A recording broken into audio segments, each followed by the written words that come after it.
The philosophy behind the existence of the Mink Chocolate Cafe was to marry the two noble beans, the coffee bean and the cocoa bean. And for us as manufacturers of premium luxury chocolate, we wanted to showcase it in an environment that was comfortable and that really people could take away an experience.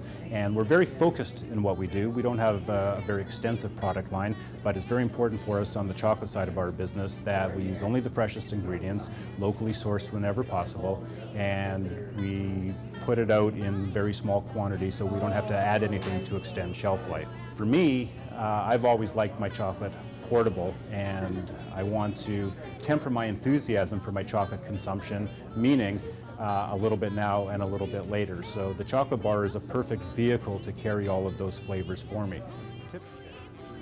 I could talk all day about my passion for chocolate, what goes into the making of our chocolate, but I'd really rather just show you. We're going to take a quick trip to the production facility and have Wim Tuss, our master chocolatier, show you every step of the way what goes into the making of our chocolate bars. My name is Wim Tuss. I'm chocolatier for Mink Chocolates downtown Vancouver. We produce 32 exquisite chocolate bars for them and 9 delicious truffles. Welcome to my chocolate factory. How is chocolate made?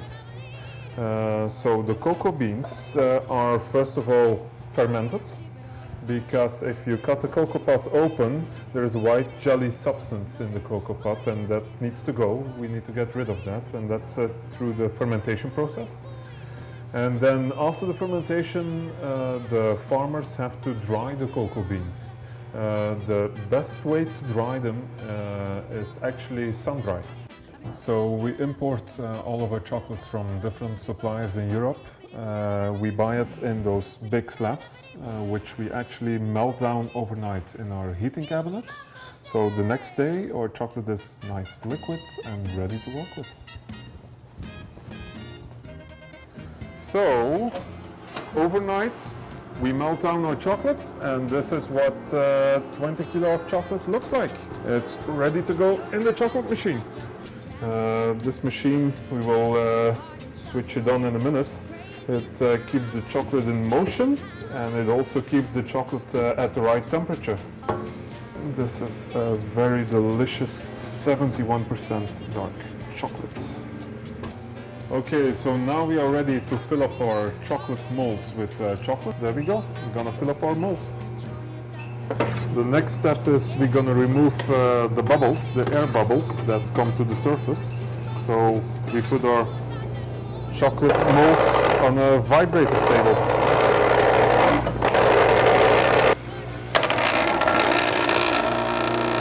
The longer you keep your truffle molds upside down, of course, the more chocolate is going to fall back into the chocolate machine. So you have to do it like split second and take it from the machine and let the chocolate set, let it dry.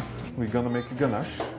Ganache is basically a mixture of cream and chocolate, plus we are adding some flavoring.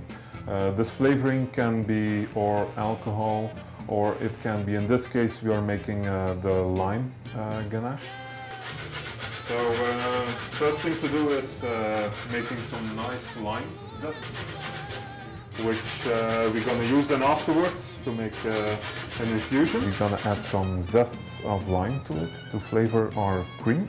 When the cream is brought to a boil, we're going to add the cream to our mixer, which has already the chocolate, and then we mix everything, and that's our filling. That's going to be our filling for the bar.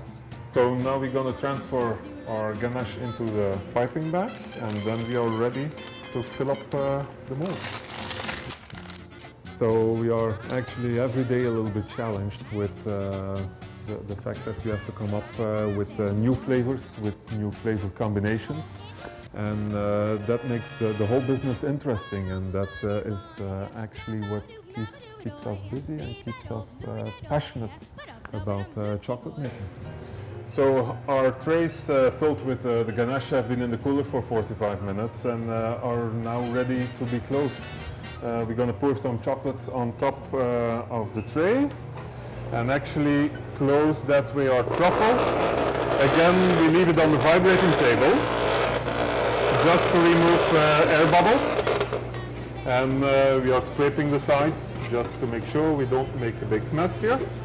So the chocolates have been sitting in the cooler for half an hour. They're ready to be packaged, and there we go.